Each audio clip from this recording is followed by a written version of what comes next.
I've been seeing a lot of things talking of the people making commentary. Interestingly enough, the ones I've noticed that have been making the commentary are wealthy black people making the commentary about we should not be rioting, we should not be looting, we should not be tearing up our own communities. And then there's been an argument of the other side of we should be hitting them in the pocket. We should be focusing on the blackout days where we don't spend money. But, you know, I feel like we should do both. And I feel like I support both. And I'll tell you why I support both. I support both because when you have a civil unrest like this, there are three types of people in the streets. There are the protesters, there are the rioters, and there are the looters. The protesters are there because they actually care about what is happening in the community. They want to raise their voices, and they are there strictly to protest. You have the rioters who are angry, who are anarchists, who really just want to fuck shit up, and that's what they're going to do regardless. And then you have the looters. And the looters almost exclusively are just there to do that, to loot. Now, people are like, well, what did you gain? Well, what did you get from looting? I think that as long as we're focusing on the what, we're not focusing on the why. And that's my issue with that. As long as we're focusing on what they're doing, we're not focusing on why they're doing. And some people are like, well, those aren't people who are legitimately angry about what's happening. Those are people who just want to get stuff. Okay, well then, let's go with that. Let's say that's what it is. Let's ask ourselves why in this country in 2020, the financial gap between poor blacks and the rest of the world is at such a distance that people feel like their only hope and only opportunity to get some of the things that we flaunt and flash in front of them all the time is to walk through a broken glass window and get it. Yeah. That they are so hopeless that getting that necklace, getting that TV, getting that change, getting that bed, getting that phone, whatever it is that they're going to get, is that in that moment when the riots happen and if they present an opportunity of looting, that's their only opportunity to get it. We need to be questioning that why. Why are people that poor? Why are people that broke? Why are people that food insecure, that clothing insecure, that they feel like their only shot, that they are shooting their shot by walking through a broken glass window to get what they need? And then people want to talk about, well, there's plenty of people who pulled themselves up by their bootstraps and got it on their own.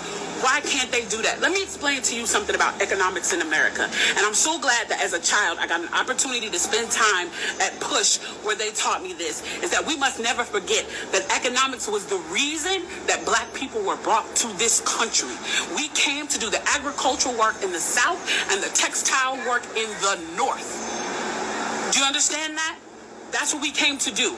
We came to do the agricultural work in the South and the textile work in the North. Now, if I right now decided that I wanted to play Monopoly with you, and for 400 rounds of playing Monopoly, I didn't allow you to have any money, I didn't allow you to have anything on the board, I didn't allow for you to have anything. And then we played another 50 rounds of Monopoly, and everything that you gained and you earned while you were playing that round of Monopoly was taken from you. That was Tulsa, that was Rosewood.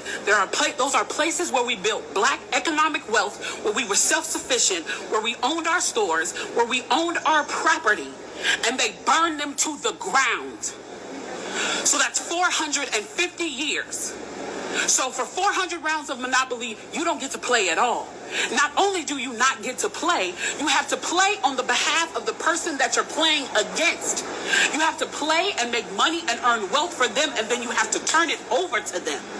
So then for 50 years, you finally get a little bit and you're allowed to play. And every time that they don't like the way that you're playing, or that you're catching up, or that you're doing something to be self-sufficient, they burn your game. They burn your cards. They burn your Monopoly money. And then finally at the release and the onset of that, they allow you to play and they say, okay, now you catch up. Now at this point, the only way you're going to catch up in the game is if the person shares the wealth, correct? But what if every time you share the wealth, then there's psychological warfare against you to say, oh, you're an equal opportunity hire.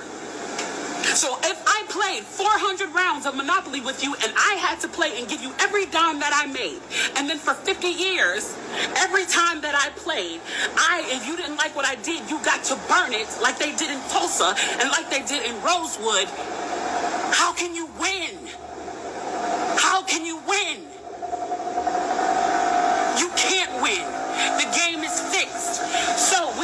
Why do you burn down the community? Why do you burn down your own neighborhood? It's not ours. We don't own anything. We don't own anything.